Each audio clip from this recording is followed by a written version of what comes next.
Baru-baru ini kasus pelecehan seksual yang ada di kampus sedang marak-maraknya diperbincangkan. Bagaimana mungkin seseorang yang berprofesi mencerdaskan kehidupan bangsa malah merusak mahasiswi yang ada di kampus? Kita lihat bagaimana pendapat-pendapat dan opini dari mahasiswi UIN Raden Fatah Palembang. Baik teman-teman, di sini sudah ada mahasiswi UIN Raden Fatah Palembang. Bisa kita kenalan dulu nih, namanya siapa, dari program studi mana, dan angkatan tahun berapa? Halo semuanya, perkenalkan nama saya Sheila Mesta Effendi dari Fakultas Dakwah dan Komunikasi, program studi Komunikasi Penyiaran Islam. Angkatan tahun berapa? 2021. Nama saya Lala Afriani dari program Pendidikan Agama Islam tahun angkatan 2021. Dengan Siti Syawaliyah dari KPI 2017. Ina Karmila dari UIN Raden Fatah Palembang, Pendidikan Biologi, angkatan 2021. Ya. Nama Eka Cahaya Putri dari program Studi Pendidikan Agama Islam angkatan 2021. Saya Oktaviani Zawardani dari Fakultas Sains dan Teknologi angkatan 2019. Nama saya Latifah dari program Studi Pendidikan Agama Islam angkatan 2021. Nama saya Anissa Adelia dari program Studi Komunikasi Penyiaran Islam angkatan tahun 2021. Nama saya Helniani, saya dari Prodi Pendidikan Agama Islam sama dari angkatan 2021. Perkenalkan, saya Anggun Sapitri dari program Studi Hukum Ekonomi Syariah angkatan 2018. Angkatan tahun 2019, Fakultas Sains ya Kak. Jurusan apa Kak? Sistem Informasi. Oke, dipanggil Kak Okta ya. Oke, dipanggil Kak Okta. Di sini nih kami mau nanya nih dikit-dikit. Di sini kan sedang marak banget nih kasus pelecehan seksual, terutama di kampus. Nah, menurut pendapat Kakak, bagaimana Kak dengan hal tersebut? Menurut saya mengenai kekerasan seksual pada perempuan itu merupakan suatu pelanggaran yang harus ditindaklanjuti secara tegas oleh aparat negara yang mempunyai wewenangan untuk melindungi para kaum wanita. Jadi di sini dengan adanya kasus ini nih membuat para korban yang mungkin belum sempat ataupun belum mempunyai kekuatan untuk speak up, memberikan pendapat ataupun telah menjadi korban untuk bisa mengadukan pelecehan yang telah ia dapat dari oknum-oknum yang tidak bertanggung jawab seperti itu. Apalagi di kampus ini kan merupakan tempatnya kita belajar. Jadi di situ sangat penting perlindungan bagi wanita. Oke. Kalau dilihat-lihat ya sebenarnya tuh sedih sama kejadian itu. Padahal kan dosen tuh salah satu orang yang dijadiin sebagai panutan bagi mahasiswa. Terus dosen tuh juga orang yang berpendidikan. Jadi dirasa orang yang berpendidikan tuh bisa memberikan contoh atau dampak positif bagi mahasiswanya ataupun bagi lingkungan sekitarnya. Sangat disayangkan dan juga sangat meresahkan. Menurut saya kasus itu kasus yang buruk sih apalagi bagi dosen kan, di mana mahasiswa itu harusnya mendapat bimbingan dari dosen, mendapat nasihat, mendapat ilmu yang bermanfaat. Ini malah dimanfaatkan dosen untuk hanya kepuasan belakangnya saja. Itu sangat mengganggu dan sangat menyedihkan juga, karena ini kita masih dalam tahap belajar. Maksudnya takut nantinya ke depannya ada efek menjadi trauma, menjadi tekanan mental seperti itu. Itu sangatlah parah. Bukannya kita sebagai dosen menunjukkan perilaku yang baik kan, tapi yang buruk saya itu kurangnya beragama, bukannya kurangnya iman. Nah, untuk perempuan kita harus bisa jaga diri kita baik-baik, dari mulai menutup aurat, terus menjaga pandangan. Pokoknya jangan sampai menarik hawa nafsu laki-laki. Walaupun setua apapun mereka, namanya laki-laki. Sangat miris sekali. Tentu yang pertama kecewa karena yang namanya lembaga pendidikan itu tempat mahasiswa untuk bertukar pikiran, sharing ataupun belajar, tapi malah disalahgunakan untuk menjadi santapan predator. Apalagi di dunia kampus itu sangat kecewa sih, miris banget, karena kampus yang namanya kampus tempat belajar kok malah jadi santapan para predator, khususnya di mahasiswa ya, kampus sendiri gitu. Menurut saya itu sangat menyedihkan, apalagi untuk para kalangan pemudi Indonesia ini Kak ya, apalagi mahasiswa.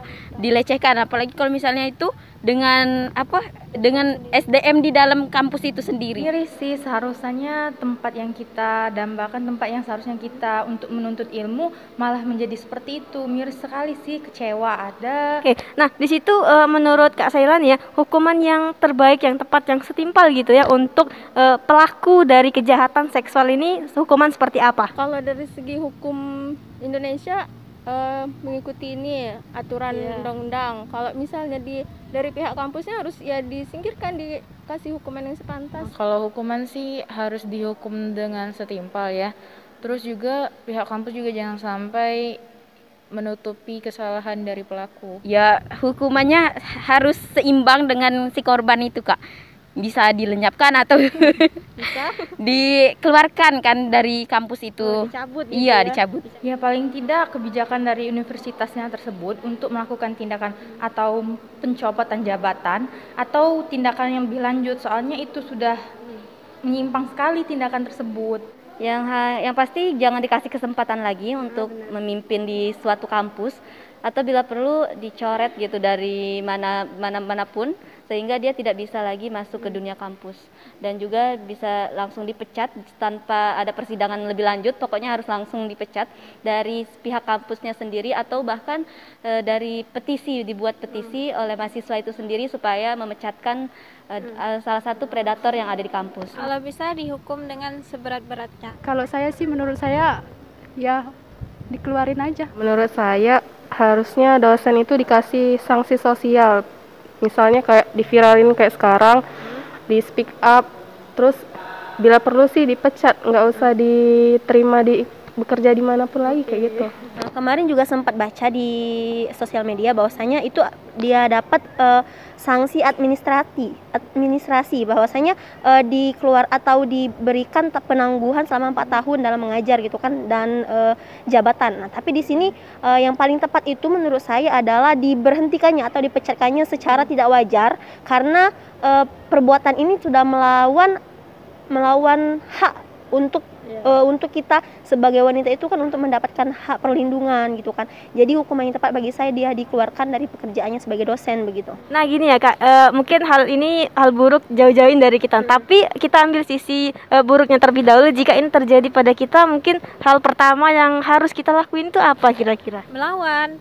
Kalau kata bahasa Palembang itu jangan diem baik, lawan. Walaupun itu dosen kita sendiri kan, kita harus mempertahankan harga diri kita sebagai seorang perempuan. Jadi melawan. Kalau misalnya dia pegang tangan, di itu kan. Jangan sampai ya sebenarnya. Tapi misalnya sampai terjadi, seharusnya kita itu segera ngelapor sama orang terpercaya, terus sama orang terpercaya yang kira-kira bisa nyelesain masalah tersebut. Jangan sampai salah ngelapor sama orang gitu. Jangan sampai diam juga gitu. Jangan sampai diam. Kalau menurut aku sih langsung melapor aja, karena ya Kita tuh jangan galak baik cak itu, nah diajak ke sini galak, diajak ke situ galak. Kita tuh harus menjaga harga diri kita juga, martabat kita sebagai perempuan kan. Jangan galak-galak baik kan cak. Paling tidak ya pertama kita harus menjaga penampilan, maksudnya paling tidak menjaga penampilan agar tidak menarik perhatian lawan jenis, supaya tidak terjadi hal-hal yang seperti itu. Itu sih yang terpenting. Terus kita bisa menjaga sikap.